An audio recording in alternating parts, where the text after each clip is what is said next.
Bonjour et bienvenue à tous, je suis très heureux de vous retrouver pour cette 6e édition d'Actifs pour le futur, une émission préparée avec les équipes d'Ecofi Investissement et qui se propose chaque mois de découvrir les enjeux environnementaux, sociaux et de gouvernance. Avec moi pour m'accompagner sur le plateau, Pierre Valentin, le président du directoire d'Ecofi Investissement. Bonjour Pierre. Bonjour Fabrice.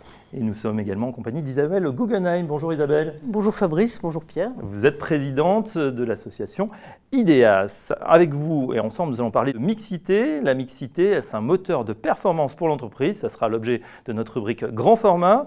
Nous aurons également, comme d'habitude, l'édito et le buzz du mois. Un buzz consacré à la semaine européenne du développement durable. Et puis en fin d'émission, on retrouvera Cesare Vitali. Il est responsable de l'ISR chez Ecofi. Avec lui, on va déconstruire une idée reçue. On va s'intéresser aux agences de notation. À quoi servent-elles exactement? Actifs pour le futur, c'est parti.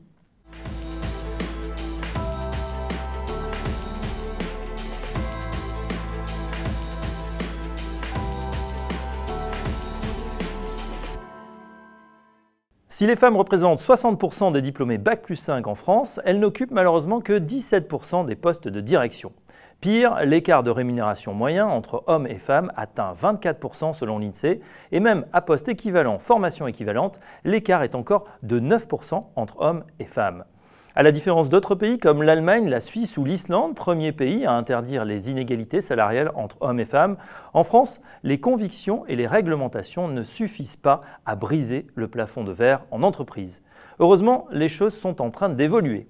Tout d'abord, cet état de fait alarmant a fait réagir le gouvernement. L'égalité salariale est ainsi devenue une des grandes causes nationales. Le président de la République, Emmanuel Macron, l'a martelé. L'égalité salariale est à la fois un devoir politique et moral, mais cela rend surtout les entreprises plus performantes et plus innovantes. La performance, voici un argument qui devrait faire bouger les lignes, patrons et actionnaires en tête. Selon une étude du cabinet Global Contact en 2016, les entreprises françaises où travaillent autant d'hommes que de femmes sont plus performantes. Les équipes mixtes ont affiché des résultats 20% supérieurs aux équipes non mixtes dans les entreprises françaises. Et ce chiffre grimpe même à 23% à l'échelle mondiale. Augmentation de la performance, mais également bien-être au travail et motivation, autant d'arguments qui devraient inciter les entreprises qui ont encore du mal à intégrer les femmes à y remédier. Comme disait Stendhal, l'admission des femmes à l'égalité parfaite serait la marque la plus sûre de la civilisation et elle doublerait les forces intellectuelles du genre humain.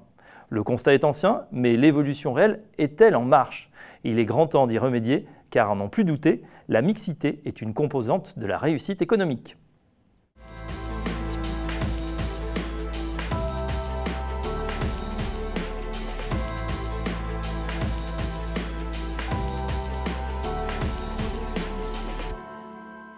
Chaque année, du 30 mai au 5 juin, a lieu la Semaine européenne du développement durable. Pour nous éclairer sur cette semaine et en parler, nous sommes en compagnie de Pierre Valentin. Pierre, vous avez quelques chiffres à nous apporter. Oui, la Semaine européenne du développement durable, c'est 360 000 participants.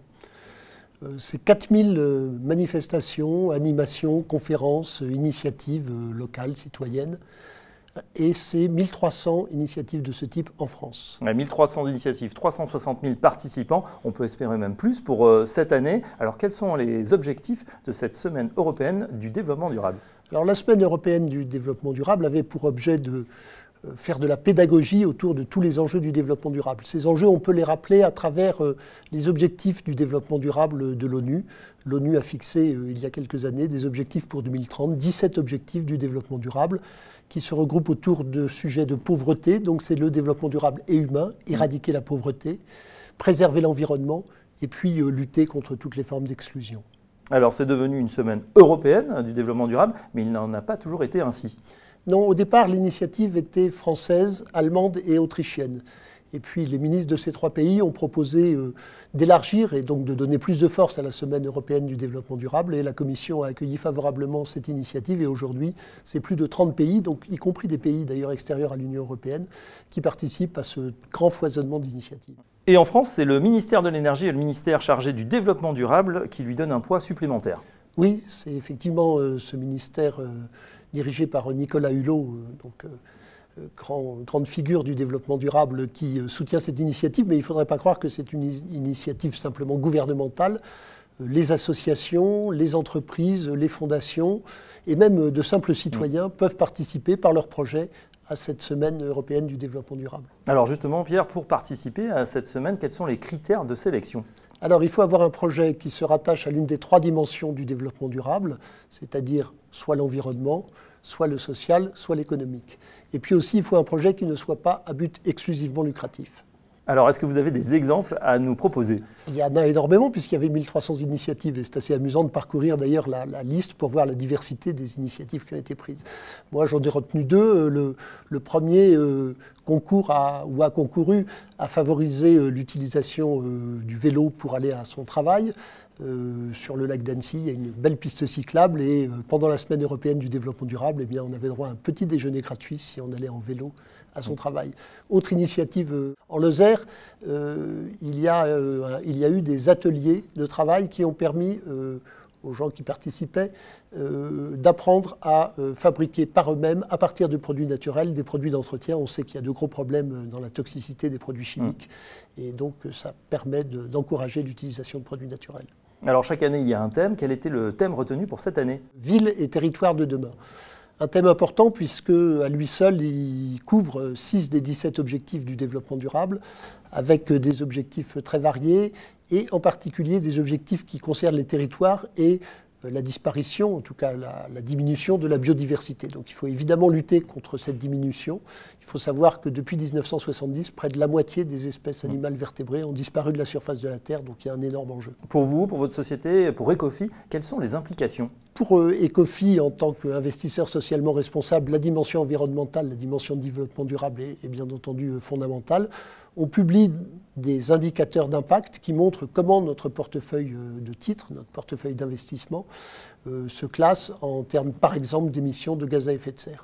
Mais on a aussi une action plus collective avec d'autres investisseurs, et on a ainsi écrit ensemble une lettre à l'association qui regroupe toutes les autorités de marché financier dans le monde pour leur demander d'imposer à toutes les sociétés cotées de publier des informations dans les rapports annuels en matière de développement durable. Et puis au-delà, on rappelle qu'Ecofi propose un fonds d'investissement dans les thématiques développement durable. Oui, tout à fait. Ce fonds s'appelle Ecofi Enjeux Futurs. Donc c'est un fonds multithématique qui rejoint ces idées de développement durable et aussi de développement humain. Il y a 6 thématiques. Une thématique qui concerne l'efficience énergétique, une autour du traitement de l'eau et des déchets, une autour des énergies renouvelables, et puis en matière de développement humain, des questions autour de l'éducation et de la formation, de la santé et du vieillissement, et puis ce qui recouvre un peu tout ça, ce qui est transversal, les entreprises qui s'intéressent à tout ce qui est certification, inspection, contrôle, et qui donc vont pouvoir assurer la réalisation concrète des objectifs. Merci Pierre, on en sait donc un petit peu plus sur cette semaine européenne du développement durable, 30 mai au 5 juin. Tout de suite, on passe à notre rubrique grand format.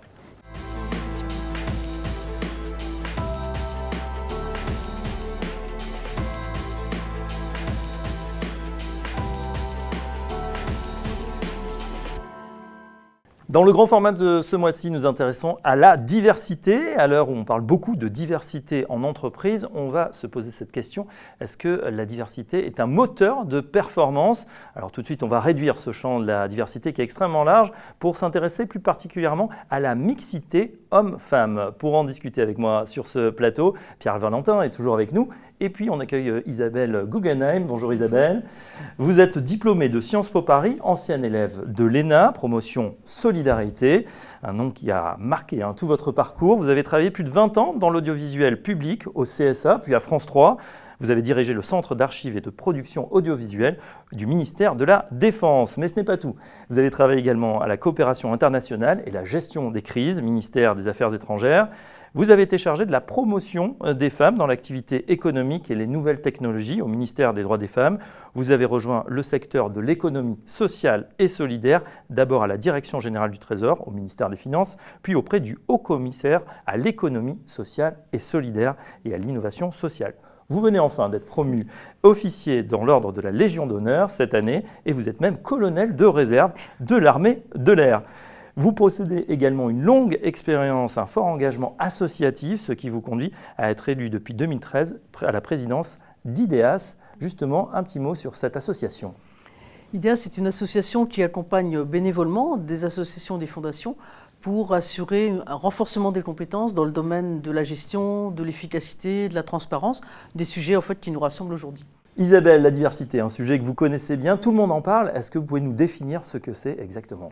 Définir, peut-être pas. Ce que je voudrais dire, c'est qu'il s'agit simplement de mettre en cohérence, de mettre en accord la démographie et tout simplement la vie de l'entreprise, la vie économique, la vie publique également. C'est simplement assurer une dynamique qui assure une meilleure représentativité des femmes dans cet environnement. Ça devient un sujet très important pour l'entreprise, cette diversité, Pierre-Valentin.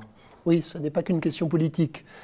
Au départ, on aurait pu le croire, puisqu'en 1957, par exemple, avec le traité de Rome, il y avait déjà le principe de l'égalité homme-femme au travail. On s'aperçoit que ça n'a pas été forcément très efficace, puisque 60 ans après, on a encore beaucoup de progrès à faire. Et donc, fondamentalement, c'est aujourd'hui, je crois, une question de responsabilité sociale de l'entreprise. C'est aux entreprises motivées de montrer l'exemple, en faisant en sorte que les femmes et les hommes soient traités de la même façon au sein de l'entreprise. Égalité homme-femme, un enjeu crucial, un enjeu majeur. Pourquoi est-ce si important, Isabelle? La mixité, c'est vraiment un facteur de changement, un facteur de performance, un facteur d'évolution qui profite à tous. Vous avez donné tout à l'heure quelques chiffres et de nombreuses études corroborent cet élément. Très récemment encore, Grandes Écoles au féminin qui scannent régulièrement la place des femmes en entreprise l'a démontré. Et pourtant, les femmes ont tendance à disparaître à un certain moment de leur carrière. Les jeunes filles font de bonnes études, elles sont souvent très bonnes élèves, elles s'orientent vers des études d'ingénieur par exemple, et puis progressivement on les perd, elles sortent du radar, elles ne sont pas nécessairement dans les métiers auxquels elles se sont préparées dans leurs études, et puis elles disparaissent dans une phase 30-40 ans, on les voit moins, et ensuite on les oublie dans leur parcours professionnel. C'est évidemment bien plus difficile ensuite de revenir aussi. Alors il y a des questions importantes en ce qui concerne le recrutement. Il y a des habitudes à prendre, des bonnes pratiques, et on n'est pas toujours obligé de trouver des textes, des quotas, des lois, même si c'est quelquefois nécessaire. Une bonne pratique, c'est lors d'un recrutement, de chercher des candidatures féminines. Une candidature féminine pour 3 par exemple. Bon, certains diront 50-50, mais au moins 1 sur 3 pour impulser une démarche, une mise en avant des femmes, sans qu'il y ait évidemment d'obligation de résultats. Alors cette mixité, justement, progresse en entreprise, mais où en est-on, Pierre, si on fait un petit focus? Les progrès sont tout de même assez impressionnants si on se place sur un horizon d'à peu près 5 ans. Aujourd'hui, il y a dans les comités de direction en Europe 24% de femmes, il y en avait 7% de moins il y a 5 ans. Et puis si on regarde ce qui se passe au niveau de la direction générale de l'entreprise, sur le SBF 120, donc les 120 premières sociétés cotées françaises, il y avait en 2013 0 femmes directrices générales, il y en a aujourd'hui 7. Ah voilà, donc ça progresse un peu, on va dire, mais ce n'est pas suffisant. Pourtant, il est prouvé qu'il y a un réel apport des femmes au niveau de la performance lorsqu'elles sont présentes. Je crois qu'il faut voir des choses en termes de compétences. C'est quand même le critère numéro 1, c'est la compétence. Mais la compétence, elle existe. On entend encore trop souvent aujourd'hui, il n'y a pas de vivier, on ne sait pas où elles sont, on ne les connaît pas. Mais ça, c'est un discours qui est trop facile et qu'il ne faut plus entendre. La même chose en termes de visibilité, quand on voit des plateaux, des tables rondes, des publicités, je pourrais en donner un exemple, qui sont 100% masculines, je crois qu'aujourd'hui, c'est plus acceptable. Là, on est à quelques jours de la Coupe du Monde de football, il y a une radio très connue qui a présenté un panel 100% masculin. Or, on sait que les femmes regardent le sport, s'y intéressent, c'est même une faute professionnelle. Donc vous connaissez peut-être Jamais sans elle qui veille à une bonne représentativité des femmes, une visibilité des femmes. Et je crois qu'aujourd'hui, ce réflexe-là doit être partagé par tous. La mixité progresse, mais ce n'est pas encore suffisant. Pourtant, on le sait, lorsque les entreprises pratiquent la mixité dans leurs équipes, elles sont souvent bien plus performantes. Est-ce qu'il y a concrètement des études qui prouvent cette performance? Oui, il y a de nombreuses études qui prouvent la performance, qui montre qu'il y a un plus fort engagement dans des équipes mixtes, qu'il y a de meilleurs résultats. Et puis on constate maintenant, de façon assez significative, que les entreprises qui sont restées trop monolithiques sont en retrait, sous-performent. Et le dernier point qui est important, c'est aussi l'image de la marque, l'image de l'entreprise. Et progressivement, on se rend compte que les entreprises qui ne sont pas mixtes dans leur gouvernance subissent des impacts négatifs sur leur image de marque. Donc il est grand temps de changer. Pierre-Valentin, comment avance Ecofi sur ce sujet épineux? Alors Ecofi avance d'abord en tant qu'investisseur socialement responsable. Donc dans nos fonds, nous essayons d'avoir des entreprises qui sont de ce point de vue-là exemplaires. D'ailleurs, nous publions un indicateur qui compare le pourcentage de femmes dans l'effectif de notre portefeuille d'investissement avec le pourcentage de femmes dans les comités de direction de ces mêmes entreprises. Et évidemment, nous souhaitons que ces 2 pourcentages soient le plus proches possible l'un de l'autre. Et puis le deuxième aspect, de l'autre côté du miroir, en quelque sorte, c'est la RSE pratiquée par Ecofi Investissement lui-même en tant qu'entreprise. Alors Isabelle est là pour témoigner que le comité éthique aujourd'hui est largement féminisé, mais nous avons encore beaucoup de progrès à faire. Au niveau du conseil de surveillance, nous n'arrivons pas encore au taux de 40% que nous nous sommes fixés comme objectif, parce qu'il faut attendre un certain nombre de renouvellements. Bien entendu, tout ça ne se fait pas en un jour, et je pense que c'est une bonne expérience d'être à la fois investisseur socialement responsable et puis entreprise qui cherche à pratiquer les mêmes principes, parce que ça apprend beaucoup l'humilité et ça montre que tout ça n'est pas évident. Une réaction, Isabelle, à ce que vient de nous dire Pierre ? Moi, j'ai beaucoup apprécié cette analyse parce que je crois que c'est un engagement, ça se construit dans la durée. On ne peut pas penser que les choses se font instantanément. Il ne faut pas être trop rigide ni d'un côté ni de l'autre. La mise en place d'une gouvernance mixte, c'est un travail de longue haleine. Il y a souvent différentes parties prenantes. Ce n'est pas aussi simple, mais de se poser la question systématiquement, ça c'est vraiment quelque chose d'indispensable. Je vous engage d'ailleurs à regarder le travail que font les réseaux professionnels de femmes dans différents métiers, dans différents parcours de formation, et même dans le secteur public. On trouve une mine d'informations, de propositions, de mise en commun. Et je dirais en conclusion qu'aujourd'hui, ce travail il est partagé avec les hommes. C'est très important de ne pas construire cette réflexion de façon isolée, et des réseaux de femmes qui seraient 100% féminins ne sont pas efficaces non plus. Donc je crois qu'aujourd'hui, la démarche elle est vraiment inclusive, et c'est en ce sens qu'effectivement, il y a une démarche de progrès qui se met en place. Voilà donc pour la mixité comme moteur de performance. Merci à nos invités. Isabelle Guggenheim, vous êtes présidente de l'association IDEAS. Merci également à Pierre Valentin, président du directoire d'Ecofi. Tout de suite, on passe au vrai-faux de l'ISR.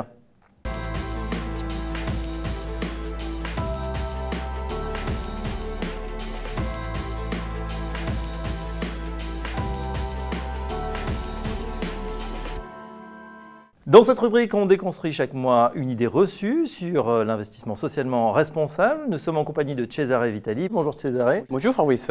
Vous êtes responsable de l'ISR chez Ecofi et avec vous, on va s'intéresser aux agences de notation. À quoi servent-elles exactement? Mais tout d'abord, qu'est-ce qu'une agence de notation ESG? Les agences de notation ESG évaluent les politiques de responsabilité sociale, environnementale et de gouvernance des émetteurs de titres, tels que les entreprises ou les États, mais aussi d'autres types de structures comme les collectivités et les organismes supranationaux. Ces services permettent aux investisseurs clients de comparer les différentes pratiques ESG des émetteurs et de les intégrer dans leur choix d'investissement. Alors justement, quels sont les clients de ces agences de notation ESG? Les investisseurs particuliers et institutionnels qui ont choisi d'intégrer les critères ESG dans leur modèle d'analyse sont de plus en plus nombreux. C'est grâce à cette sensibilité croissante qu'on a assisté au développement du secteur de la recherche ESG, surtout depuis la fin des années 90. Il y a une différence entre les agences de notation financière classiques, les Moody's, Standard & Poor's, Fitch et les agences de notation ESG? Il faut savoir que les agences de notation extra-financière sont rémunérées par les investisseurs clients, comme par exemple les sociétés de gestion de fonds ISR. Ça, c'est une différence fondamentale par rapport au business model des agences de notation financière qui sont rémunérées par contre par les sociétés. Que font précisément ces agences de notation ESG? Les agences de notation évaluent le niveau d'implication des sociétés dans des secteurs controversés, comme par exemple les énergies fossiles, les tabacs ou les jeux d'hasard, mais aussi dans des épisodes controversés comme par exemple des accusations de pollution, de corruption, qui peuvent avoir un impact négatif sur leur portefeuille en termes de risques de réputation. Cette activité, connue aussi sous le nom de screening négatif, permet aux investisseurs clients de recevoir des blacklists des sociétés sur la base de leurs valeurs et de leurs critères. Alors on peut imaginer par exemple que Volkswagen, avec son Dieselgate, faisait partie de ce screening négatif. A contrario, est-ce qu'il existe un screening positif? Bien sûr, les agences de notation ESG analysent aussi les politiques de responsabilité sociale des sociétés à travers l'évaluation des procédures internes, les relations avec les parties prenantes, l'impact sur l'environnement et la structure de gouvernance. Cette activité, appelée aussi screening positif, permet aux investisseurs de connaître les notations ESG de chaque société et de connaître quelles sont les sociétés plus engagées dans le développement durable. Ces agences de notation fournissent-elles de nouveaux services? Plusieurs agences de notation ont commencé à développer des services spécifiques sur l'impact, c'est-à-dire les performances réelles des sociétés concernant par exemple l'empreinte carbone, la création d'emplois et la parité homme-femme. Plusieurs agences de notation fournissent aussi des services spécifiques sur les consultings sur l'engagement des sociétés. Ces services consistent à identifier les thématiques plus stratégiques en termes d'engagement et à accompagner les investisseurs dans leur démarche de dialogue. Et alors vous-même, Cesare, comment évaluez-vous la performance de ces agences de notation ? Évidemment, les agences de notation sont évaluées par leurs clients sur la base de la qualité et du détail de leurs recherches. C'est pour ça que plusieurs agences de notation ont obtenu des certifications spécifiques sur la qualité concernant la recherche de la responsabilité sociale des sociétés. Mais au-delà de la qualité, les agences de notation doivent garantir aux investisseurs d'analyser les sociétés d'une façon indépendante. Mais même la transparence a son importance parce que ça permet aux investisseurs clients de comprendre les modèles d'analyse utilisés, les critères ESG appliqués et les calculs de notation d'une manière objective.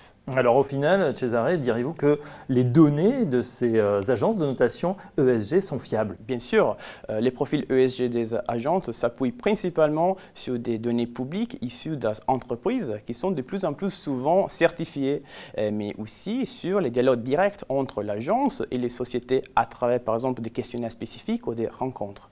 Il faut dire aussi que les agences de notation utilisent aussi les données publiées par les parties prenantes externes des sociétés, comme par exemple les ONG, les syndicats, les associations ou les médias, avec le but d'avoir une analyse complète et impartiale. Cesare Vitali, merci. Merci Fabrice. Ainsi s'achève ce numéro d'Actifs pour le futur. On se retrouve dès le mois prochain pour un nouveau numéro. À très bientôt.